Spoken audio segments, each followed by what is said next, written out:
we'll go ahead and open up questions for Harlan, Obioha, and Brenen, Lorient. Brenen, just start the career night. Just what worked so well? Man, my teammates, they helped me out a lot tonight. Coach called some really good sets, and it was just a blessing to be able to make those shots I did today. Brenen, how much focus have you had on the three-point shot? I don't think you had attempted one the first two games, hadn't attempted very many in your career before today. So just kind of take us through that. Where's the development coming from, and how confident are you shooting out there? This past summer, I signed with an agency. I got to be able to see what NBA-type players look like and stuff like that. So I've been really trying to work on that. The first two games, I didn't get that many opportunities to be out on the wing, stretching the floor because of foul trouble, stuff like that. But today, they were able to find me on the outside.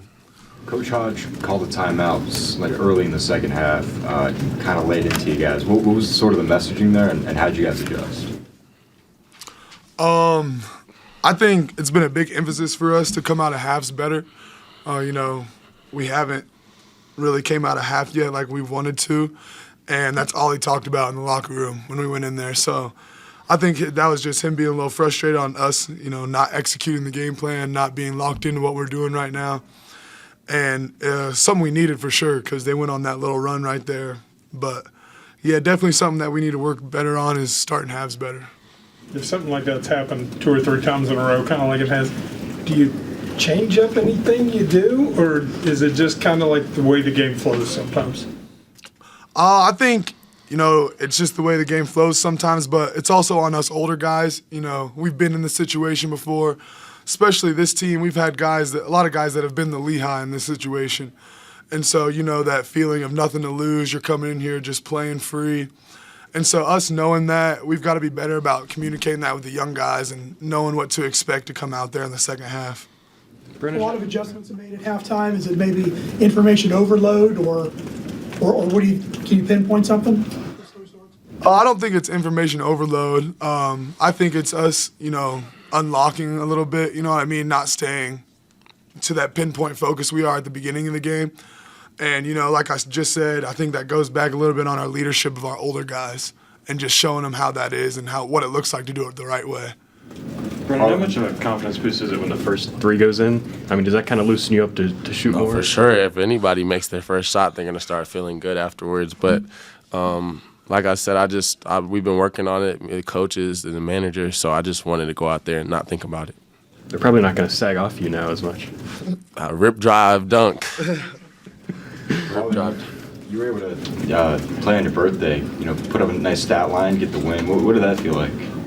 Just blessed to be out here with these guys. I love all these guys, Wouldn't rather be doing anything else with anybody else. Got to come out here and get a W too, so that was another win. So I think that was the biggest thing for me is just getting the win and just being able to spend this time with these guys. When you guys come up here for the post games, there was a lot of joking, a lot of smiling. Just talk about the chemistry of this team. I mean, I've been on some pretty good teams and some where players don't hang out that much. So this team, I feel like it didn't take long for us to get the joke in and having fun. And we all just want a common goal. We're just trying to win. This is most of our last year. So we really want to put our all into it because we don't want to live with regrets afterwards. Harlan, they scored on their first possession on a little backdoor cut. And that's something Coach has mentioned a couple times already.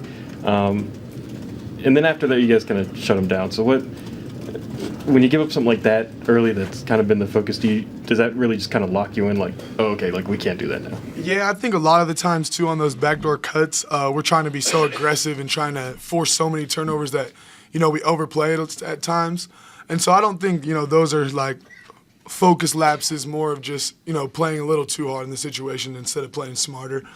So I think, we got backdoor and he kind of realized that was going to be their game plan and we kind of just settled in on the defensive end. Harlan, kind of another side of a back cut story, I guess. You're at the foul very early in the game, might have been the second bucket of the game. You're just at the foul line, maybe a step below. You kind of throw that no-look pass to Brenen. I mean, you kind of came in here saying you were a pass-first guy. I guess maybe that was kind of an example of it, I guess, right? Yeah, it's so easy playing with this guy right here, you know what I mean? Like, especially when he's shooting the ball like this, 3 for 4 from the 3. where they have to respect it. And then his ability to cut behind people's heads and then his finishing ability, it makes me look a lot better. So I think, playing with guys like him helps that a lot too. But yeah, just being myself, I think, you know what I mean? Just adding that part of my game here too. I mean, Brenen, 7-footers aren't supposed to be throwing no-look passes, though. No, they're not, man. He's trying to downplay his game a little bit. He's a great. He sees things that at a much high rate, very fast processor. So, H.O.'s a great passer for his size and his ability, and it's one of the tools we're going to be using going forward. That being said, how has the game slowed down for you that you can see maybe 1 or 2 steps ahead? Yeah, I think just practicing with these guys every day. We're in here, and even if it's not practice, we'll have like guys in 3-4 groups just in there doing pick and roll drills, just to get the timing and the feel of we're playing with different players. So I think just the willingness to do that as a team has opened it up in the game. You're not sped up. You're not seeing nothing that you haven't seen before. You guys have played 3 games so far. Where are the areas you have to get the most better, I guess? I think we have to rebound a lot better. I think that us as a team, we have to have better leadership. Like we said, coming out of that halftime, I think that's something that leaders got to be better on. And we have a lot of older guys that have won at different spots, so I think that's not going to be a problem. I think it's just getting those voices out there so those younger guys can hear it, and just staying together, being togetherness, and having togetherness is something that I think everyone always has to work on, but we're going to continue to do better at that too. If I could ask you guys a question about Jenkins. You guys have obviously been through the freshman thing before. He's obviously a kid who could technically still be in high school if he wanted to be.